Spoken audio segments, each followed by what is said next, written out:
야당 이야기도 좀 해보겠습니다.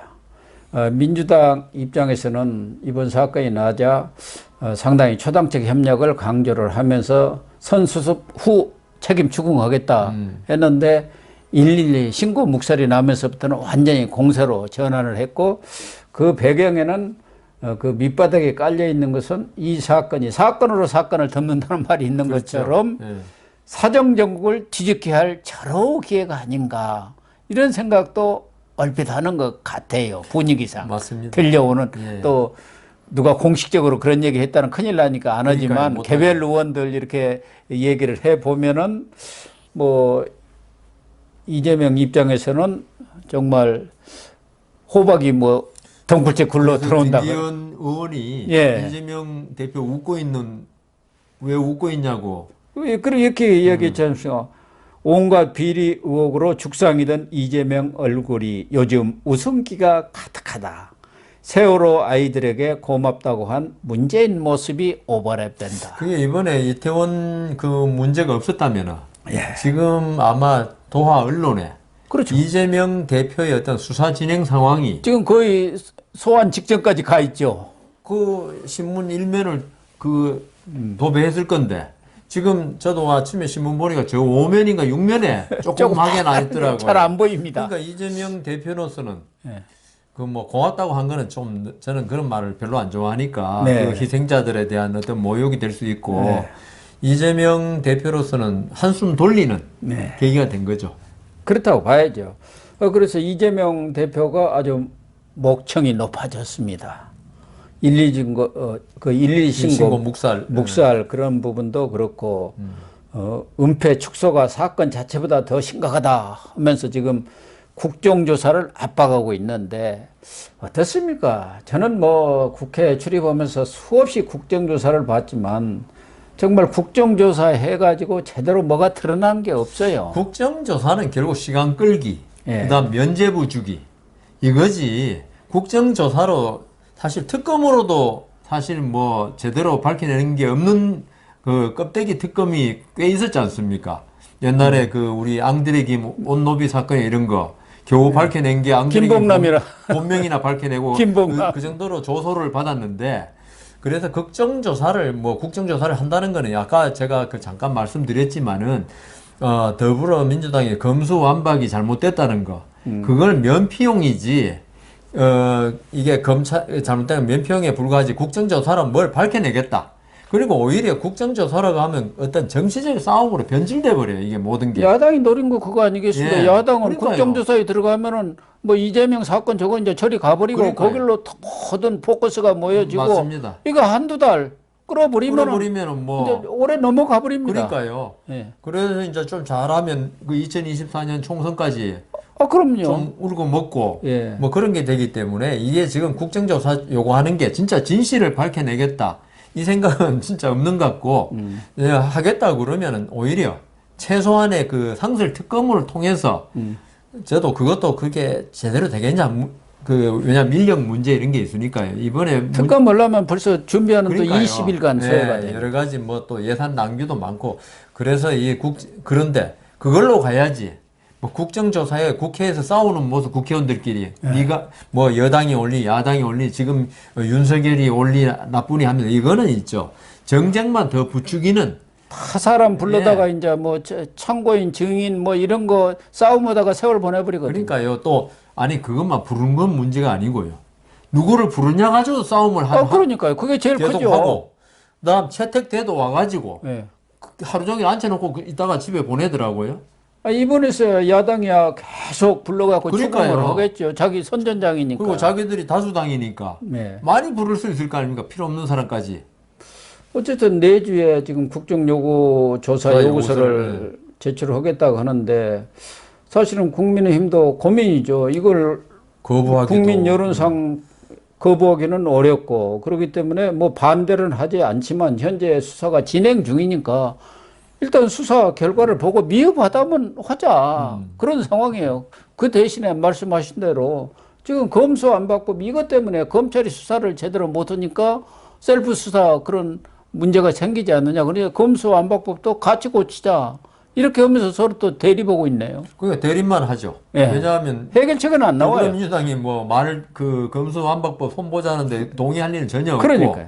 그러니까 아까 그 고 교수님 말씀하신 대로 더불어민주당은 이 불행한 사건을 정치적인 어떤 그 대립 국면으로 예. 몰고 가는 게 자기들 정치적인 입장에서는 아주 좋을 것이다.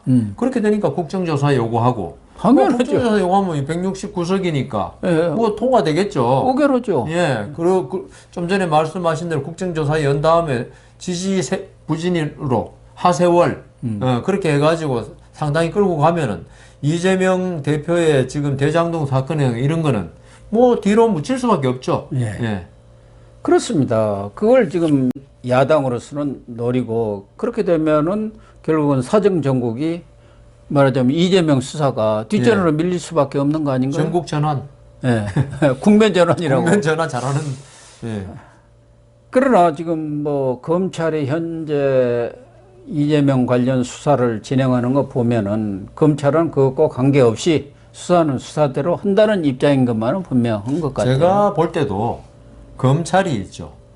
더 강하게 나올 수 있다고 생각됩니다. 오늘 문화일보 이 보도를 보면은 반부패 수사 1부하고 3부가 하고 있지 않습니까? 1부에서 이재명 성남시장 시절 뭐 모든 기록이더라고요. 2014년 13년부터 시작됐으니까 네. 1월부터 2018년 12월까지 5년치 성남시장 시절의 업무 기록, 그러니까 시장실 방문 기록, 예, 예. 시장 일정표, 시장 법인카드 사용 내역, 차량 운행이 예, 예. 다 이렇게 지금 내놓으라고 해서 자료를 확보한 것 같아요. 그러니까 신상진 시장이 그 성남시장으로 가면서 가장 타격을 받은 것 사람 중에 하나가 이재명 그렇죠. 대표일 것이다. 예. 만일 은수미 시장이 뭐 재선될 일은 없었겠지만 지금 뭐 구속까지 돼 있는데 더불어민주당이 성남시를 계속 장악하고 있었다면 그런 게 안 되죠. 그게 안 나오죠. 예. 그게 나오라 해도 뭐 여러 가지 이유를 대가지고 그런데 또 그 더불어민주당이나 뭐 정치권 잘하는 일이 증거인멸 아닙니까? 예, 예. 검찰이 그 압수수색한다고 말만 비슷하게만 들려도 전부 다 폐기하고 예. 컴퓨터에 다 지우고 할 건데 이 신상진 시장이 됨으로써 있죠. 이재명 시장 참 대표죠. 우리가 그 고 교수님하고 사실 이 그 시사 정담을 이야기할 때부터 그 대장동 사건은 이 정치 자금일 가능성이 많다고 이야기를 했었습니다. 그렇습니다. 저도 그렇게 예, 이야기하고 그렇기 때문에 지금 검찰이 이번에 압수수색한 거 여러 가지 자료들 이런 게 결국은 정치 자금 수사로 예. 기결될 것 같다. 예. 왜냐하면 이재명 대표가 지금 선거를 몇 번 치렀습니까? 벌써. 예. 거기서 천문학적인 돈이 드는데 이재명 시장 대표가 무슨 재벌 사이도 아니고 그냥 본인 말대로 서민의 아들인데 그 선거 자금을 어떻게 마련했겠습니까? 그래서 이 대장동 사건에서 이게 왜 이렇게 됐는가? 이게 보통의 사건이 아닌데 이재명 대표 시절에 왜 이렇게 됐는가? 결국 정치 자금일 가능성이 많다. 윤석열 대통령이 그 후보 시절에 이 대장동 사건이 터지자마자 딱 한 이야기가 견적이 나온다고 그랬어요. 보자마자. 견적이 나온다고. 검사 출신이니까. 기억이 나네요. 예. 근데 저도 검사는 안 해봤지만은 뭐 재판하면서 느낀 경험으로 예. 이거는 선거 자금일 가능성이 많겠다. 그런 이야기를 했는데 앞으로 이 사태가 결국 이번에 성남시청에 여러 가지 자료 확보한 게 결국은 대선 자금, 대선이 아니라 선거 자금 문제로 가기 위한 징검다리가 아니겠는가. 그 1차적인 게 김용 민주연금 부원장 아닙니까? 네. 지난 경선 때 8억 4,700만 원 네. 받은 것은 뭐 이렇게 거의 확정적으로 이건 드러난 확정입니다. 거고 예. 7일날 뭐 기소를 하는 것만은 틀림없는 것 같아요.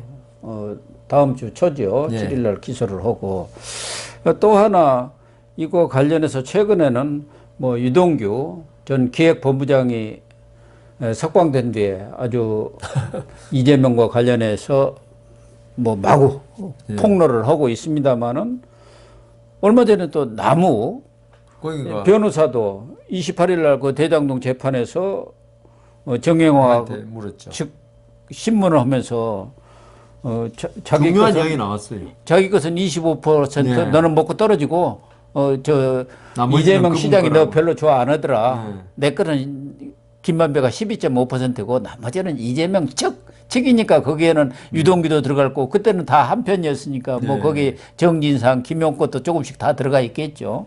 그 얘기를 했는데 최근에는 김만배가 지금 또 그분이라고 한 거?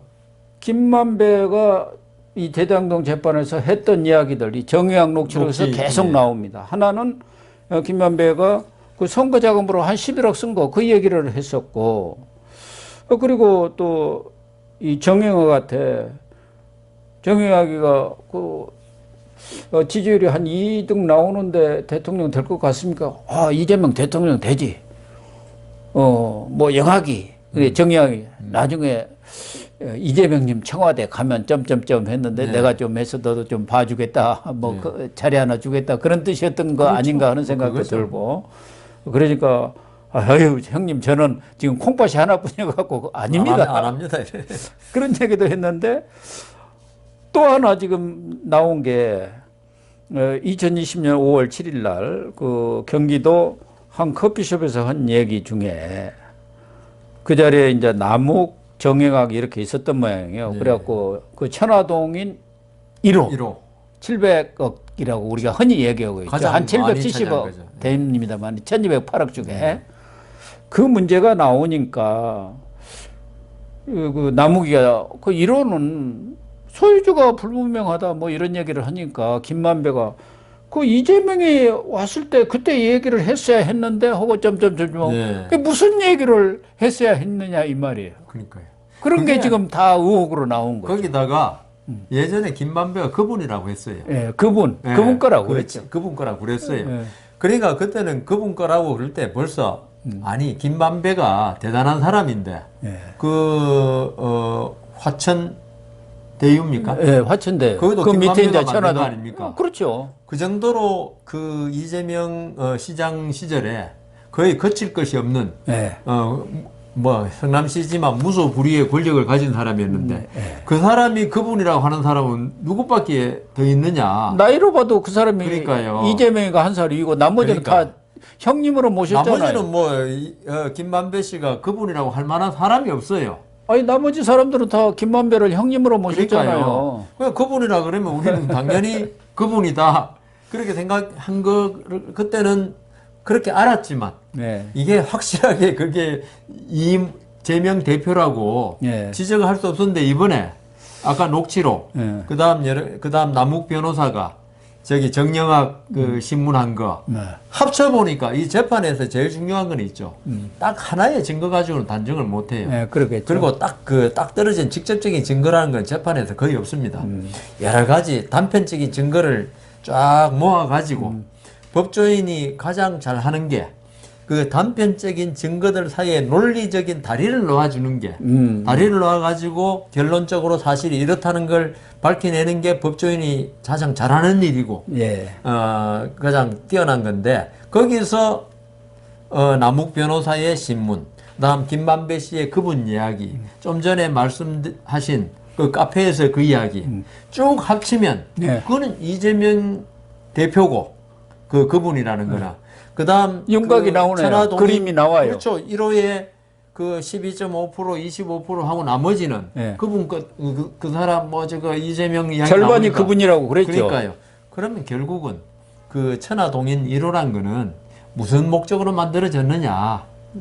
그리고 그 대표가 평화부지사 된 이화영 전 국회의원이죠. 예, 그때 구속된. 보좌관했던 이한성이라는 사람이 그 대표예요. 이한성이가 왜 가서 그 돈을 관리하고 있겠습니까? 그러니까요. 그래서 이게 그 지금까지 이 이재명 대표나 그 측근들이 자신을 가졌던 게 자신감을 가졌던 게 직접적인 증거가 없다고 생각한 거예요. 예.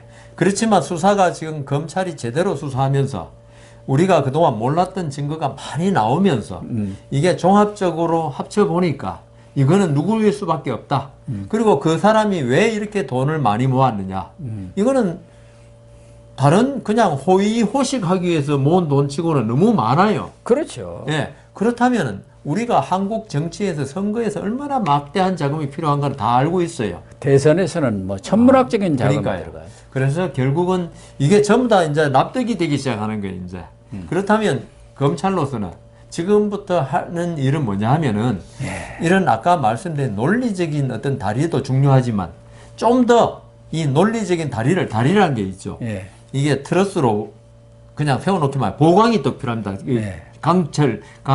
뭡니까? 이 강철끈으로 트러스 다리 같은 거 하듯이 검찰이 앞으로 하는 일은 이 다리를 보강해가지고 그 위에서 그 관계되는 사람이 아무리 다리에도 굴러도 다리가 안 부러지는 그런 보강제를 지금 구하고 있을 겁니다. 물증이라든가 증언 그렇죠. 그런 거 아닙니까? 증언 보강을 하는 게 그래서 세메트로 탁 발라줘야 하니까. 그렇죠. 김용 씨한테 8억 4,700이 갔다는 거. 그건 빙산의 일각이. 유동규 씨 이야기했지만 그 남욱 변호사 밑에 있던 이모 씨가 돈 전달해 그런 게 바로 다리를 튼튼하게 해주는 보강제거든요. 아, 그렇죠. 그래서 검찰은 이제 얼개는 그러니까 전체적인 구조를 이제 파악했어요.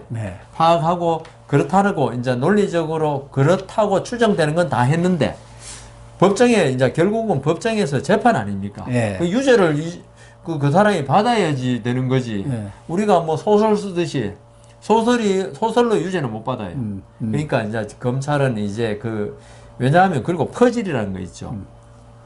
이렇게 퍼즐이 조각조각 났지만은 맞추다 보면 빈 곳 몇 곳이 있잖아요. 그거는 찾기가 쉬워요. 전체적인 퍼즐에 이게 곰인지 퍼즐을 해보셨죠? 사자인지 이 처음에 몇 조각 맞출 때까지는 이게 곰인지 사자인지 잘 모르죠. 모르지만은 이게 맞춰가다 보면 아 이건 곰이네. 하라면 곰에 적합한 나머지 퍼즐을 찾기가 쉽다고요. 그러네. 그래서 이제 이게 뭐 지금 이태원 사태로 이재명 대표가 조금의 한숨은 지금 돌렸지만 지금 그 밑에서 우리가 왜 그 빙산이 있지만 그 백조가 위에는 유유하게 우아하게 떠 있지만 발 밑에서는 막 발이 엄청나게 빨리 움직인다 그래요. 검찰의 발은 지금 엄청나게 빨리 움직이고 있습니다. 그런 것 같습니다. 검찰의 수사는 오히려 더 강해질 수 있다. 속도를 내고 강해지고 있는 것 같습니다.